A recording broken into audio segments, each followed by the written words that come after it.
এই স্টেଜ୍ରେ ଗୋଟେ ବହୁତ ସୁନ୍ଦର ଜିନିଷଟେ ମୁଁ ଆପଣଙ୍କୁ କହିବି, ଏଟାକୁ ସବୁଦିନ ପାଇଁ ଆପଣ ମନେ ରଖିବାକୁ ଚେଷ୍ଟା କରିବେ। ଆଜ୍ ଲଙ୍ଗ୍ ଆଜ୍ ଆପଣ ଯେକୌଣସି ମ୍ୟୁଜିକ୍ ରିଲେଟେଡ୍ ଫିଲ୍ଡରେ ଯଦି ଟ୍ରାଏ କରୁଥିବେ ନିଜକୁ ଇମ୍ପ୍ରୁଭ୍ କରିବା ପାଇଁକା, ଆଉ ସେଇଟା ହେଉଛି କ'ଣ, ସେଇଟା ହେଉଛି ଗୋଟେ ତାକୁ କୁହନ୍ତି ଡିସିପ୍ଲିନ୍।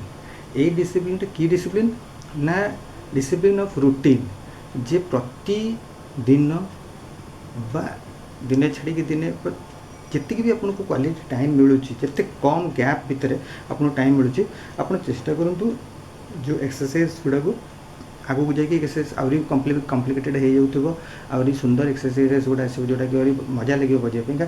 ତ ସେ ଏକ୍ସରସାଇଜ୍ ଗୁଡ଼ାକୁ ପରଫର୍ମ କରିବା ପାଇଁ ଚେଷ୍ଟା କରିବେ। ଅଦରୱାଇଜ୍ କ'ଣ ହେବ, ମାନେ ବହୁତ ଗ୍ୟାପ୍ରେ ଯଦି ଆପଣ କରିବେ ତ ଆପଣଙ୍କର ସେ ମାନେ ଏଇସବୁ ଏକ୍ସରସାଇଜ୍ର କୌଣସି ମୂଲ୍ୟ ଆଗକୁ ଯାଇକି ପାଇବେନି। ସବୁଠୁ ବଡ଼ କଥା ହେଉଛି ଗିଟାରରେ ବି ଆପଣ ଗୋଟେ ଜିନିଷ ଇଣ୍ଟରେଷ୍ଟିଂ ଜିନିଷଟା ଶୁଣିବେ ବି ଆପଣ ଖୁସି ହେବେ।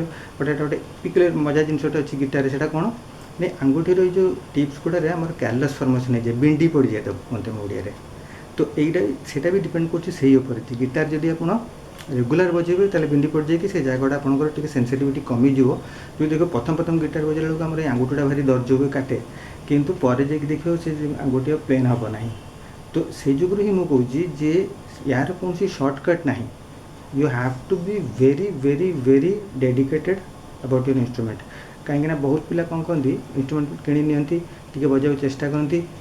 ମୁଁ ବହୁତ ପିଲା, ମାନେ ଆପଣଙ୍କୁ କହିପାରିବିନି ପରସେଣ୍ଟେଜ୍ରେ, 30-40% ପିଲା ଆକ୍ଚୁଆଲି କ'ଣ କରନ୍ତି, 3 ମାସ 4 ମାସ ହେଇଗଲା ପରେ ଦେଖନ୍ତି ଯେ ନାହିଁ ମୋର ସେତିକି ଇମ୍ପ୍ରୁଭମେଣ୍ଟ ହେଉନି, ସେ ସବୁ ଗିଟାର ତାଙ୍କର ଘରେ ଟଙ୍ଗା ହେଇକିରି ଶୋ ପିସ୍ ହେଇକି ରହିଯାଏ, ତାକୁ ଆଗରେ ଆଉ ଯାଇକି ସେ ବଜାନ୍ତିନି। ପ୍ଲସ୍ ଅନ୍ୟାନ୍ୟ ଯାହା ଚାକିରି ଯାହାର ଅଛି, ଯାହାର ଅନ୍ୟାନ୍ୟ କାମ ଅଛି, ସେଇଥିରେ ସେ ଇନଭଲ୍ଭ ହେଇଯାନ୍ତି, ଗିଟାର କଥା ଟୋଟାଲି ଭୁଲିଯାଆନ୍ତି।